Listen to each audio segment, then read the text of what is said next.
Aujourd'hui, on va parler d'un sujet qui te concerne directement si tu es en crypto ou si tu veux y venir dans les prochaines semaines, la saisonnalité du marché. Je ne te parle pas des cycles de 4 ans, mais plutôt de ce creux estival qui est déjà en train d'endormir tout le monde. Ceci étant, ça pourrait bien être le calme avant un quatrième trimestre explosif. Le Bitcoin stagne entre 100 et 110 000 $, le TH est à plat, les altcoins semblent être dans le coma et toi, tu as peut-être envie de tout vendre pour aller bronzer tranquillement sur la plage de Palavas. Je te comprends, c'est saisonnier et ce marasme est normal. Cependant, cette année, il cache peut-être une très belle opportunité. Contrairement à ce qu'on pourrait penser, les saisons estivales ne sont pas si dégueulasses que ça.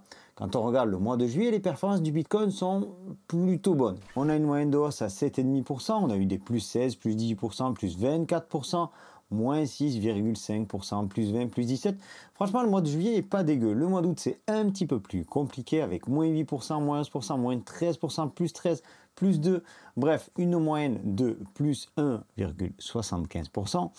Et un mois de septembre qui lui est en ordre plutôt désordonné, un petit peu comme le mois d'août, et qui au premier abord pourrait paraître négatif, mais à part en 2019, on a vraiment pris un bouillon de moins 13%, il faut reconnaître que les baisses, et en 2014, où on a pris moins 19%, il faut reconnaître que les baisses ne sont pas si importantes que ça. Les hausses ne sont pas forcément non plus extraordinaires. Et finalement, on le voit plutôt bien, là où ça explose vraiment, c'est octobre, novembre et parfois décembre. Et ça fait un petit moment que je t'en parle de cette fin d'année et je vais y revenir une nouvelle fois dans cette vidéo. Si tu n'es pas encore abonné, profites-en. Par ici, un simple clic pour soutenir la chaîne. Tu peux aussi liker la vidéo, ça nous aide énormément et je t'en remercie. Je t'ai détaché ici les périodes estivales sur le Bitcoin depuis 2018. Donc tu vois que ici ça n'a pas été forcément terrible avec une arrivée et un départ au même prix. Ici on a eu une petite hausse, ici c'était pareil quasiment à plat. Ici certes on a eu une hausse entre les deux pics du bull run. Ici on était carrément en baisse, ici plutôt à plat, ici on va dire plutôt en baisse. Bref, tu vois que sur ces 1, 2, 3, 4, 5, 6, 7, 8 dernières années, le Bitcoin, l'été, c'est franchement pas hyper terrible. Donc tu viens de le voir, si en ce moment tu veux tout envoyer balader, c'est totalement normal. C'est ce que l'on appelle le Summer Slump, le creux estival. Les wealth, les institutionnels, les gros portefeuilles et les australopithèques sont en mode détente. Certains sont déjà sur leur yacht, à la plage ou au fond de leur jardin. Honnêtement, j'en sais rien, j'ai pas la chance d'avoir leur train de vie. Mais ce qui est sûr, c'est qu'ils ne sont pas en mode trading, ils ne sont pas derrière les écrans, ils ne sont pas derrière les charts. Le résultat de tout ça, c'est qu'en juillet et en août, sur Binance et Coinbase par exemple, c'est généralement une baisse globale de 30% de la totalité des volumes d'échange. Ce qui nous amène souvent à des graphiques totalement plats, comme une autoroute au milieu du désert. Et cette situation peut être aussi dangereuse que lucrative pour nous. Pour les aficionados du trading, il va falloir se retenir de trader pendant les prochaines semaines. Il y aura des opportunités, comme toujours, mais elles seront nettement plus rares. Il faudra être patient, saisir le bon moment et surtout ne pas trader n'importe quoi. Parce que pendant l'été, les signaux sont souvent de mauvaise qualité, et à juste titre. On a une multitude de pump and dump, de hausses et de baisses dans la foulée. Et ça s'explique très simplement, parce que le marché crypto reste encore naissant face au marché boursier par exemple. Alors si tu enlèves du monde et du volume, ça facilite la manipulation, et c'est pour ça que, en général, c'est dans ces périodes-là qu'on a des grosses mèches de l'espace. Ça fait quelques temps que les volumes sont en nette baisse.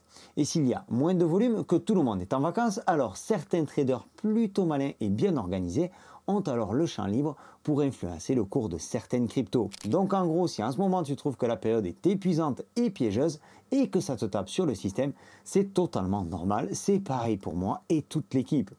En fait, on s'obstine à diviser l'année en 4 parties, trimestre après trimestre. En soi, pourquoi pas. Cependant, si on considère l'année civile côté business, côté commerçant, côté opportunité, tout le monde te dira que tout s'arrête pendant l'été et que les meilleurs mois pour le business sont ceux de la fin de l'année. Donc je pense qu'il ne serait pas idiot de diviser l'année en 3 parties.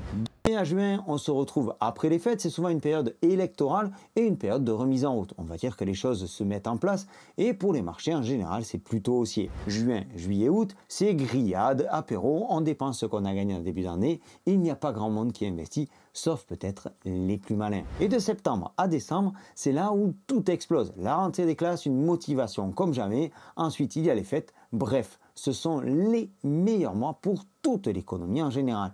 Et bien entendu, Bitcoin n'échappe pas à cette règle. Je te l'ai matérialisé brièvement sur ce graphique sur l'année 2023-2024.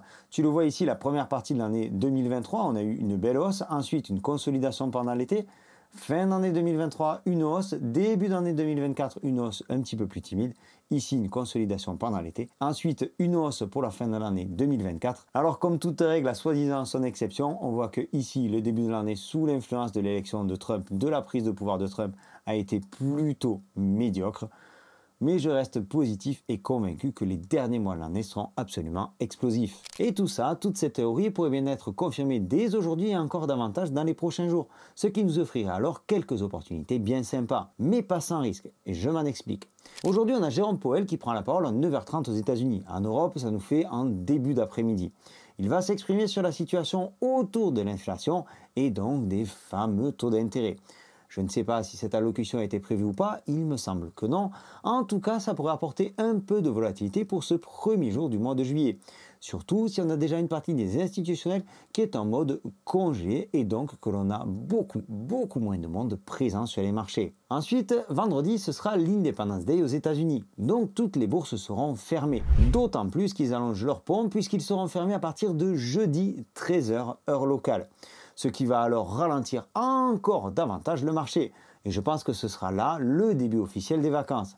La porte ouverte à ceux qui resteront actifs à sniper les meilleures opportunités. Alors nous aussi, on pourrait s'endormir. Seulement, on sait ce qui nous attend ensuite et on sait que ce sera très bon. On en a déjà parlé quelques fois ici de cette fameuse réunion de la Fed et donc des prochaines décisions concernant les taux d'intérêt, dont le prochain point aura lieu le 30 juillet. Si tu as vu certaines de mes vidéos précédentes, je te disais que certains sénateurs de la Fed laissaient entendre qu'un assouplissement des taux est désormais dans les tiroirs. C'est une affaire à suivre, il ne faut pas vendre la peau de l'ours avant de l'avoir tué. Je t'avoue que je ne sais pas trop quoi passer à cet instant. L'inflation est encore haute et baisser les taux dans ces conditions me paraît bien trop risqué. Ça pourrait être mauvais pour le marché à court terme. Et une mauvaise nouvelle le 30 juillet et ça pourrait être la débandade. Parce qu'avec tout ce petit monde en vacances, qui va racheter les positions si jamais le marché vient à cracher? Si les institutionnels ne sont pas là, si les baleines sont à la plage en Martinique, alors personne ne pourra vraiment soutenir le cours des crypto-monnaies. Et c'est exactement ce qui s'est passé le 5 août 2024. Une date qui a marqué la fin ou quasiment la fin de la période de baisse qu'on avait entamée plusieurs semaines auparavant. Ça a été le point le plus bas du Summer Slump de 2024. Bon, tout ceci, ce ne sont que des suppositions, mais il y a encore énormément de paramètres, comme les droits de douane. Trump a promis de prendre des mesures au plus tard 90 jours après sa première décision. Et la fin de ce délai, c'est le 8 ou le 9 juillet, quelque chose comme ça. En tout cas, c'est au début des vacances. On n'en parle plus, mais la situation entre Israël et Iran est toujours aussi tendue. Et c'est pareil pour l'Ukraine et la Russie.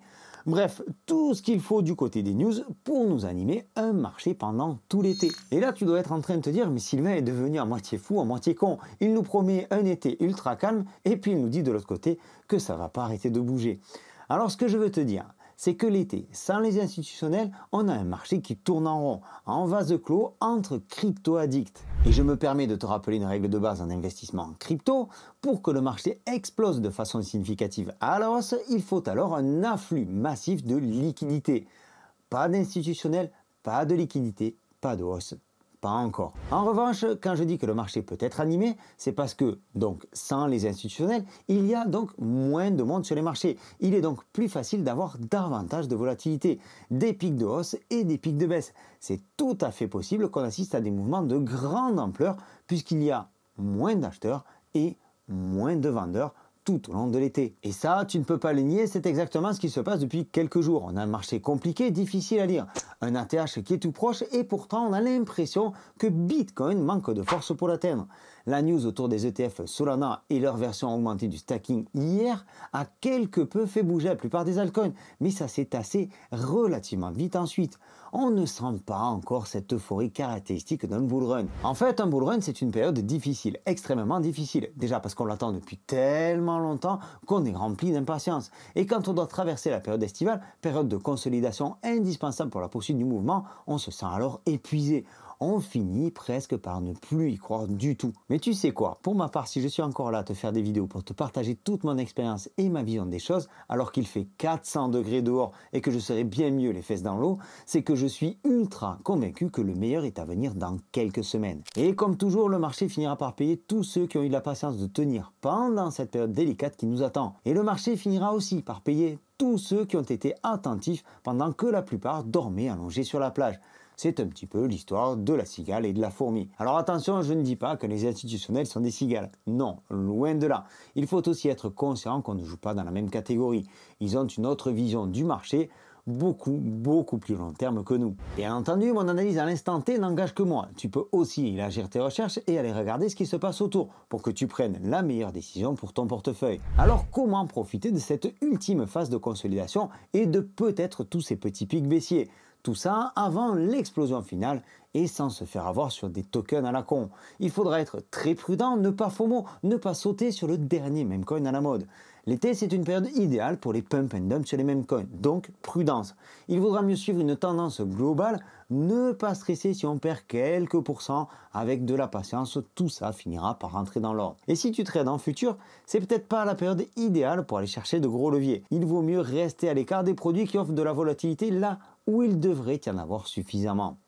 C'est peut-être le dernier moment pour apprendre, pour se former, pour s'informer sur les différents aspects de la crypto, sur la sécurité, étudier des projets, étudier des altcoins, comprendre leur fonctionnement. C'est aussi l'occasion de s'éloigner un petit peu des graphiques. Le marché n'est pas mort, il est simplement en sommeil. Il reprend des forces pour la fin de l'année, pour la rentrée dès le mois de septembre. Pour moi, c'est le moment idéal pour se renforcer en DCA sur des projets à fort potentiel, comme le Bitcoin, l'Ethereum bien entendu, mais encore Tao, Solana, Render ou Ondo. Et en DCA pour éviter d'avoir à se prendre la tête. Et même si on ne va pas chercher le bottom du bottom sur le pic, c'est pas très grave, l'idée c'est d'avoir une vision globale. C'est-à-dire qu'on va programmer des achats réguliers sans tenir compte du prix de l'actif à l'instant T. On va jouer donc la dernière phase d'accumulation pré-bull run.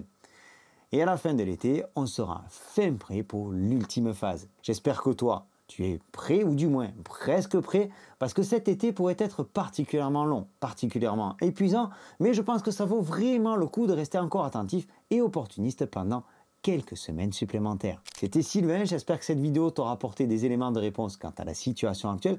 J'espère qu'elle t'a plu.